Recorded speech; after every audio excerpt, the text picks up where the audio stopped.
রাতের ঝর্ণা। একটি ছোট্ট গ্রাম ছিল, যেখানে ঘরবাড়ি ছিল কম, তবে প্রকৃতি ছিল অগণিত। গ্রামের ঠিক পাশে একটি পুরনো ঝর্ণা ছিল, যেটি গ্রামের মানুষের কাছে খুবই অদ্ভুত। গ্রামের সবাই বলতো, রাতে ঝর্ণার কাছে যাবেন না, কারণ রাতে সেখানে একটা অদৃশ্য কিছু থাকে। কেউ একবার গিয়ে ফিরে আসেনি। রাজু, এক তরুণ ছেলে, খুব সাহসী ছিল। এক রাতে সে ঠিক করলো সেই ঝর্ণার রহস্য খুঁজে বের করবে। গ্রামের সবাই তার কাছে সেই পুরনো গল্প শোনাতো, কিন্তু রাজু হেসে উড়িয়ে দিত। এগুলো শুধু পুরনো লোকের ভ্রান্তি, সে বলতো। রাতের অন্ধকারে রাজু ঝর্ণার দিকে রওনা দিল।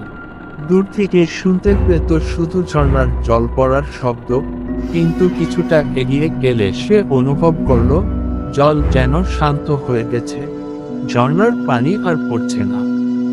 আশপাশে কিছু একটা গাছ ছমছম করা চুপচাপ ছিল।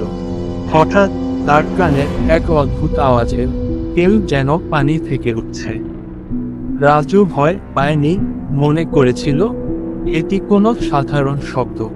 কিন্তু পর মুহূর্তে সে তার চোখে দেখল ঝর্ণার পাশের পানির ওপর এক মহিলার সাদা পোশাক ঝুলছে। তার মুখে কোন ভাব ছিল না, কিন্তু চোখ দুটি ছিল পুরোপুরি সাদা, যেন কোনো অনুভূতি ছিল না। মহিলাটি ধীরে ধীরে রাজুর দিকে এগিয়ে আসছিল। রাজু চিৎকার করতে যাচ্ছিল, কিন্তু শব্দ বের হচ্ছিল না। সে বুঝতে পারছিল না মহিলাটি আসলে মৃত নাকি কোনো অদৃশ্য আত্মা।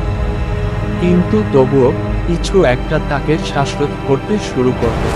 ঠিক তখনই মহিলাটি থেমে গেল এবং বলল, তুমি কেন আসলে এখানে? তুমি এখানে থাকলে এখান থেকে ফিরতে পারবে না।